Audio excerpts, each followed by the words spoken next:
आदरणीय मेरे प्रिय दोस्तों और भक्तों, एक बार फिर श्री नारद पुराण से आपको दान का पात्र, निष्फल दान, उत्तम मध्यम, अधम दान, धर्मराज भागीरथ संवाद, ब्राह्मण को जीविका दान का महात्म्य तथा तड़ाग निर्माण जनित पुण्य के विषय में राजा वीरभद्र की कथा का यह सूक्ष्म वृतांत सुनाता हूँ। दोस्तों, 10-12 मिनट के होने वाले इस वृतांत को श्री नारद पुराण से लिया गया है। उम्मीद करता हूँ कि 10-12 मिनट तक आप इस वृतांत के अंत तक बैठे रहेंगे मेरे साथ। और दोस्तों, यह बहुत ही सुंदर वृतांत होने वाला है। आपसे विनती है कि इसे बीच में अधूरा छोड़कर ना जाएं। तो आइए इस वृतांत को शुरू करने की इजाज़त दीजिए। दोस्तों और भक्तों, नारद जी बोले कि भाई, मुझे गंगा महात्म्य सुनने की इच्छा थी, वो तो सुन लिया। वह सब पापों का नाश करने वाला है। अब मुझे दान और दान के पात्र का लक्षण बताइए। सनक जी ने बताया कि देवर्षि, ब्राह्मण सभी वर्णों का श्रेष्ठ गुरु है। जो दिए हुए दान को अक्षय बनाना चाहता हो, उसे ब्राह्मण को ही दान देना चाहिए। सदाचारी ब्राह्मण निर्भय होकर सबसे दान ले सकता है, किंतु क्षत्रिय और वैश्य कभी किसी से दान ग्रहण न करें। जो ब्राह्मण क्रोधी, पुत्रहीन, दंभाचार परायण तथा अपने कर्म का त्याग करने वाला है, उसको दिया हुआ दान निष्फल हो जाता है। दोस्तों, एक बार फिर सुनिए कि सदाचारी ब्राह्मण निर्भय होकर सबसे दान ले सकता है, किंतु क्षत्रिय और वैश्य कभी किसी से दान ग्रहण न करें। जो ब्राह्मण क्रोधी, पुत्रहीन, दंभाचार परायण तथा अपने कर्म का त्याग करने वाला है, उसको दिया हुआ दान निष्फल हो जाता है। क्रोधी, पुत्रहीन, दंभाचार परायण, इन ब्राह्मणों को भी दान दोगे तो वह कर्म का जिसने त्याग किया हुआ है, उसको दिया हुआ दान निष्फल हो जाता है। जो पराई स्त्री में आसक्त, पराये धन का लोभी तथा नक्षत्र सूचक यानी कि ज्योतिषी है, उसे दिया हुआ दान भी निष्फल होता है। जिसके मन में दूसरों के रोष देखने का दुर्गुण भरा है, वे जो कृतघ्न, कपटी और यज्ञ के अनाधिकारियों से यज्ञ कराने वाला है, उसको दिया हुआ दान भी निष्फल होता है। जो सदा मांगने में ही लगा रहता है, जो हिंसक, दुष्ट और रस का विक्रय करने वाला है, उसे दिया हुआ दान भी निष्फल होता है। ब्राह्मण जो वेद, स्मृति तथा धर्म का विक्रय करने वाला है, उसको दिया हुआ दान भी निष्फल होता है। जो गीत गाकर जीविका चलाता है, जिसकी स्त्री व्यभिचारिणी है तथा जो दूसरों को कष्ट देने वाला है, उसको दिया हुआ दान भी निष्फल होता है। जो तलवार से जीविका चलाता है, जो स्याही से जीवन निर्वाह करता है, जो जीविका के लिए देवता की पूजा स्वीकार करता है, जो समूचे गांव का पुरोहित है तथा जो धावन का काम करता है, ऐसे लोगों को दिया हुआ दान निष्फल होता है। जो दूसरों के लिए रसोई बनाने का काम करता है, जो कविता द्वारा लोगों की झूठी प्रशंसा किया करता है, जो वैद्य एवं अभक्ष्य वस्तुओं का भक्षण करने वाला है, उसको दिया हुआ दान भी निष्फल होता है। जो शूद्रों का अन्न खाता, शूद्रों के मुर्दे जलाता और व्यभिचारिणी स्त्री की संतान का अन्न भोजन करता है, उसको दिया हुआ दान भी निष्फल होता है। जो भगवान विष्णु के नाम जप को बेचता है, संध्या कर्म को त्यागने वाला है तथा दूषित दान ग्रहण करने से दग्ध हो चुका है, उसे दिया हुआ दान भी निष्फल है। जो दिन में सोता है, दिन में मैथुन करता और संध्या काल में खाता है, उसे दिया हुआ दान भी निष्फल होता है। जो महापातकों से युक्त है, जिसे जाति भाइयों ने समाज से बहिष्कृत कर दिया है, तथा जो कुंड पति के रहते हुए भी व्यभिचार से उत्पन्न हुआ हो, और गोलक पति के मर जाने पर व्यभिचार से पैदा हुआ है, उसे दिया हुआ दान भी निष्फल होता है। जो परिवित छोटे भाई के विवाहित हो जाने पर भी स्वयं अविवाहित, शठ परिवेत्ता बड़े भाई के अविवाहित रहते हुए स्वयं विवाह करने वाला, स्त्री के वश में रहने वाला और अत्यंत पुष्ट है, उसको दिया हुआ दान भी निष्फल होता है। जो शराबी, मांसखोर, स्त्रीलंपट, अत्यंत लोभी, चोर और चुगली करने वाला, उसको दिया हुआ दान भी निष्फल होता है। द्विज श्रेष्ठ, जो कोई भी पाप परायण और सज्जन पुरुषों द्वारा सदा निंदित हो, उसने उनसे ना तो दान लेना चाहिए और ना दान देना ही चाहिए। नारद जी, जो ब्राह्मण सत्कर्म में लगा हुआ हो, उसे यत्न पूर्वक दान देना चाहिए। जो दान श्रद्धा पूर्वक और भगवान विष्णु के समर्पण पूर्वक दिया गया हो, एवं जो उत्तम पात्र से के याचना करने पर दिया गया हो, वह दान अत्यंत लाभ का, वह अत्यंत उत्तम होता है। नारद जी, इस लोक में या परलोक के लाभ का उद्देश्य रखकर जो सुपात्र को दान दिया जाता है, वह सकाम दान मध्यम माना गया है। जो दंभ से, दूसरों की हिंसा के लिए, अविधि पूर्वक, क्रोध से, अश्रद्धा से और अपात्र को दिया जाता है, वह दान आश्रय माना गया है। राजा बलि को संतुष्ट करने के लिए, यानी अपवित्र भाव से तथा अपात्र को किया हुआ दान, अधम स्वार्थ सिद्धि के लिए किया हुआ दान, मध्यम तथा भगवान की प्रसन्नता के लिए किया हुआ दान उत्तम है। यह वेद वेताओं में श्रेष्ठ ज्ञानी पुरुष कहते हैं। दान, भोग और नाश, ये धन की 3 प्रकार की गतियां हैं। जो न दान करता है और न उपभोग में लाता है, उसका धन केवल उसके नाश का कारण होता है। ब्राह्मण धन का फल है, धर्म, और धर्म वही है जो भगवान विष्णु को प्रसन्न करने वाला है। क्या वृक्ष जीवन धारण नहीं करते? वे भी इस जगत में दूसरों के हित के लिए जीते हैं। विप्रवर नारद, जहाँ वृक्ष भी अपनी जड़ों और फलों के द्वारा दूसरों का हित साधन करते हैं, वहाँ यदि मनुष्य परोपकारी ना हो तो वे मरे हुए के ही समान होते हैं। जो मरणशील मानव शरीर से, धन से, मन से और वाणी से दूसरों का उपकार नहीं करते, उन्हें महान पापी समझना चाहिए। नारद जी, इस विषय में एक यथार्थ इतिहास सुनाता हूँ, उसको सुनिए। उसमें दान आदि का लक्षण भी बताया जाएगा। साथ में उसमें गंगा जी का महात्म्य भी आएगा, जो सब पापों का नाश करने वाला है। इस इतिहास में भागीरथ और धर्म का पुण्य कारक संवाद है। सगर के कुल में भागीरथ नाम वाले राजा हुए, जो 7 द्वीपों और समुद्रों सहित इस पृथ्वी का इस शासन करते थे। वे सदा सब धर्मों में तत्पर, सत्य प्रतिज्ञ और प्रतापी थे। कामदेव के समान रूपवान, महान यज्ञकर्ता और विद्वान थे। वे राजा भगीरथ धैर्य में हिमालय और धर्म में धर्मराज की समानता करते थे।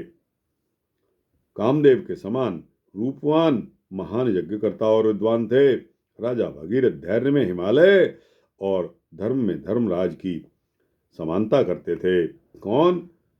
राजा भागीरथ। उनमें कभी किसी प्रकार के शुभ लक्षण भरे थे। मुने, वे संपूर्ण शास्त्रों के पारगामी विद्वान, सब संपत्तियों से युक्त और सबको आनंदित करने वाले थे। अतिथियों के सत्कार में यत्नपूर्वक लगे रहते और सदा भगवान वासुदेव की आराधना में लगे रहते थे। वे बड़े ही पराक्रमी, सद्गुणों के भंडार, सबके प्रति मैत्री भाव से युक्त, दयालु तथा उत्तम बुद्धि वाले थे। द्विज श्रेष्ठ राजा भागीरथ को ऐसे सद्गुणों से युक्त जानकर एक दिन साक्षात धर्मराज उनका दर्शन करने के लिए आए। राजा ने अपने घर पर पधारे हुए धर्मराज का शास्त्रीय विधि से पूजन किया। तत्पश्चात धर्मराज प्रसन्न होकर राजा से बोले, धर्मराज क्या बोले कि धर्मज्ञों में श्रेष्ठ राजा भागीरथ, तुम तीनों लोकों में प्रसिद्ध हो। मैं धर्मराज होकर भी तुम्हारी कीर्ति सुनकर तुम्हारे दर्शन के लिए आया हूँ। तुम सन्मार्ग में तत्पर, सत्यवादी और संपूर्ण भूतों के हितैषी हो।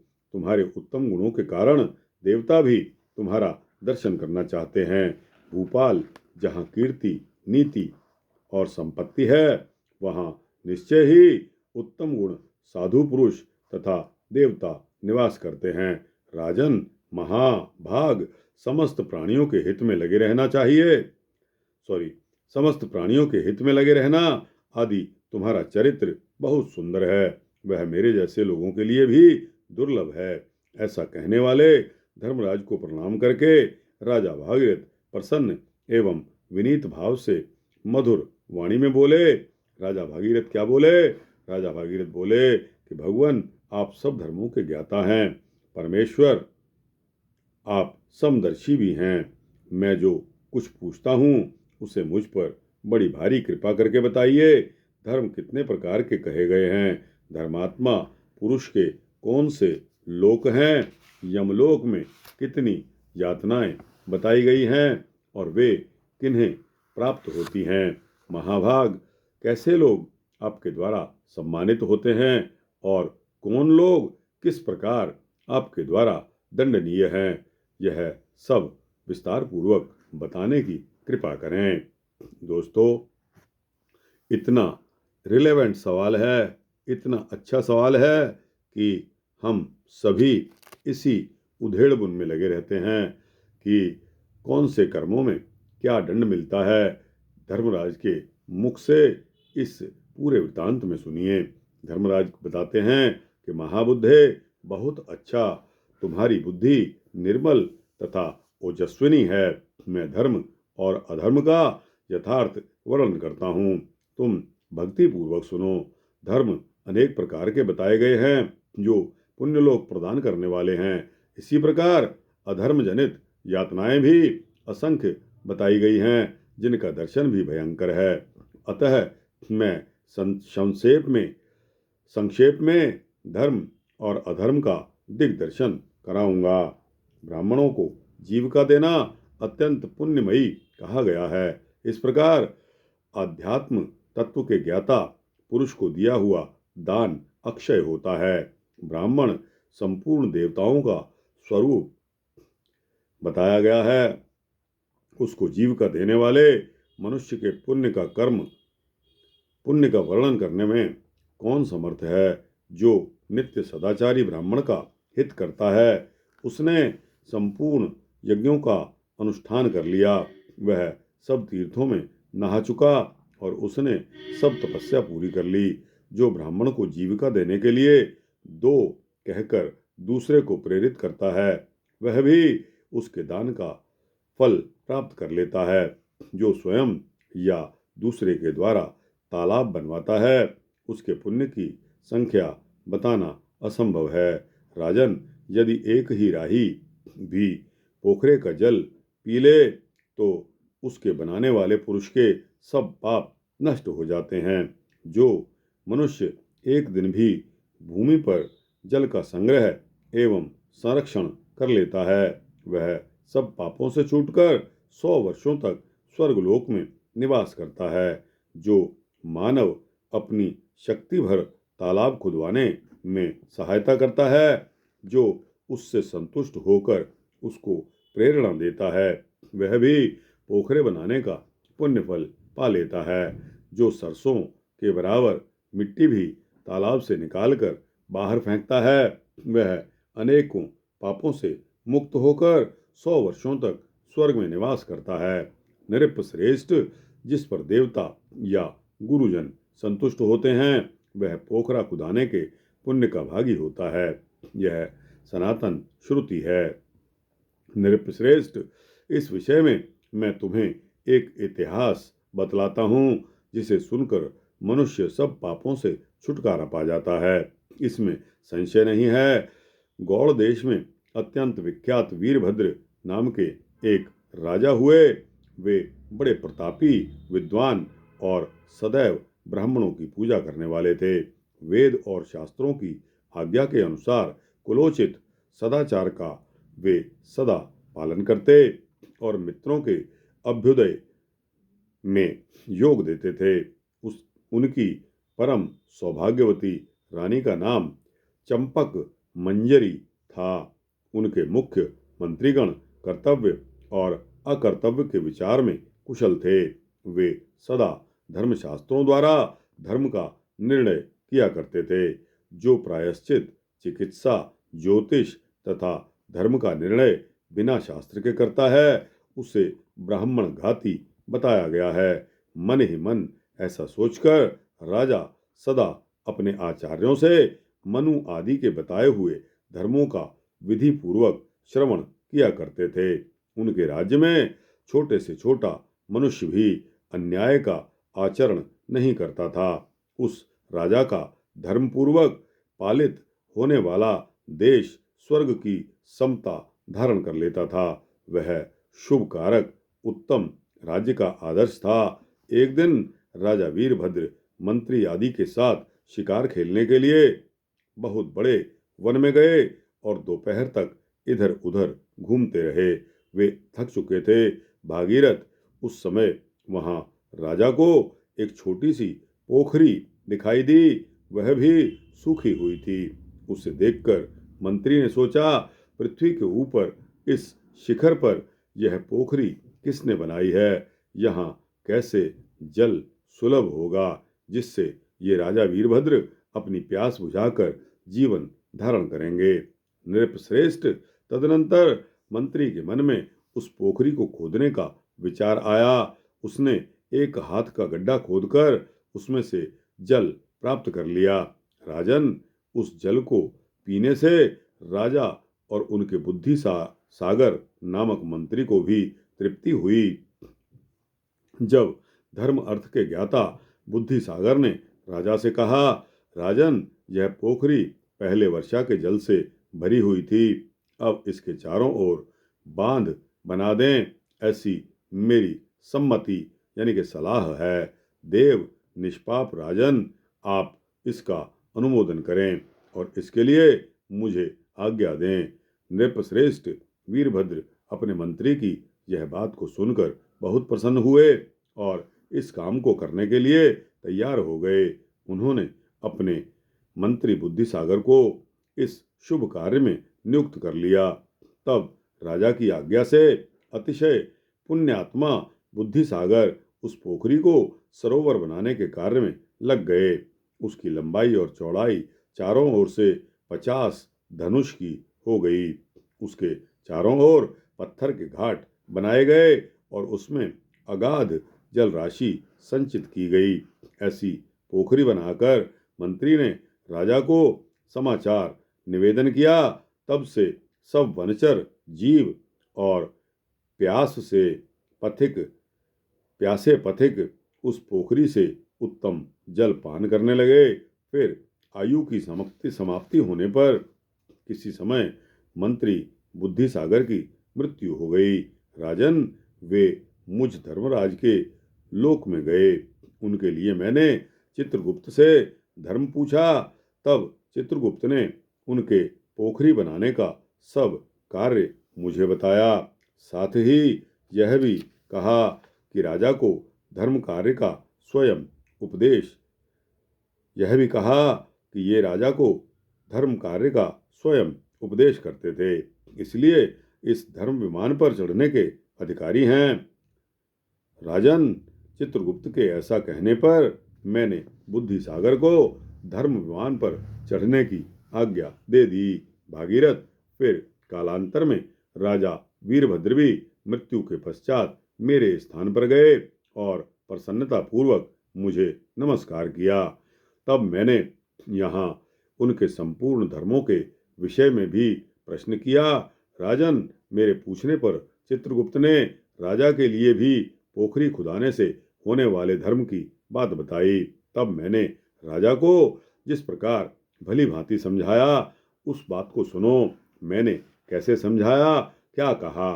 भूपाल भागीरथ पूर्व काल में सैकतगिरी के शिखर पर उस लावक यानी कि एक प्रकार की चिड़िया पक्षी ने जल के लिए अपनी चोंच से 2 अंगुल भूमि खोद ली थी। नृपश्रेष्ठ तत्पश्चात कालांतर में उस वाराह ने अपनी थूथुन से 1 हाथ गहरा गड्ढा खोदा। तब से उसमें हाथ भर जल रहता है। उसके बाद किसी समय उस काली यानी कि एक पक्षी ने उसे पानी में खोदकर 2 हाथ गहरा बना दिया। महाराज, तब से उसमें 2 महीने तक जल टिकने लगा। वन के छोटे छोटे जीव प्यास से व्याकुल होने पर उस जल को पीते थे। सुव्रत उसके 3 वर्ष के बाद इस हाथी ने उस गड्ढे को 3 हाथ गहरा बना दिया। अब उसमें अधिक जल संचित होकर 3 महीने तक टिकने लगा। जंगली जीव जंतु उसको पिया करते थे। फिर जल सूख जाने के बाद आप उस स्थान पर आए। वहां 1 हाथ मिट्टी खोदकर आपने जल प्राप्त किया। नरपते, तदनंतर मंत्री बुद्धिसागर के उपदेश से आपने 50 धनुष की लंबाई चौड़ाई में उसे उतना ही गहरा खुदवा दिया। फिर तो उसमें बहुत जल संचित हो गया। इसके पश्चात पत्थरों से दृढ़ता पूर्वक घाट बंध जाने पर वह महान सरोवर बन गया। वहां किनारे पर सब लोगों के लिए उपकारी वृक्ष लगा दिए गए और पोखरे के द्वारा अपने अपने पुण्य से ये 5 जीव धर्म विमान पर आरूढ़ हुए हैं। अब छठे तुम भी उस पर चढ़ जाओ। भागीरथ, मेरा यह वचन सुनकर छठे राजा वीरभद्र भी उन 5 के समान ही पुण्यभागी होकर उस धर्म विमान पर जा बैठे। राजन, इस प्रकार मैंने पोखरे बनवाने से होने वाले संपूर्ण फल का वर्णन किया। इसे सुनकर मनुष्य जन्म से लेकर मृत्यु तक के पाप से मुक्त हो जाता है। जो मानव श्रद्धापूर्वक इस कथा को सुनता या पढ़ता है, वह भी तालाब बनाने के संपूर्ण पुण्य को प्राप्त कर लेता है। तो दोस्तों, अगर आपने पूरी कथा सुन ली हो तो आप अपने आप को कम मत समझिए। समझ लीजिए कि आपने भी पानी पिलाने का पुण्य फल जीवों के लिए पानी पिलाना यह बहुत बड़ा पुण्य है। आपने उस पुण्य को हासिल कर लिया है। क्यों? क्योंकि आपने इस कथा को सुन लिया है। दोस्तों, यह वृत्तांत यहाँ पूरा समाप्त तो नहीं हुआ। तड़ाग और तुलसी आदि की महिमा, भगवान विष्णु और शिव के स्नान पूजन का महत्व और विविध दानों और देव मंदिर में सेवा करने का महात्म्य आगे आएगा। तो दोस्तों, समय भी इजाज़त नहीं देता और यह वृत्तांत यहाँ समाप्त होता है। आपको कैसा लगा? अच्छा लगा हो तो इसको लाइक और शेयर करते हुए अपने दोस्तों, भक्तों, मित्रों, जिज्ञासुओं तक अवश्य पहुँचाना।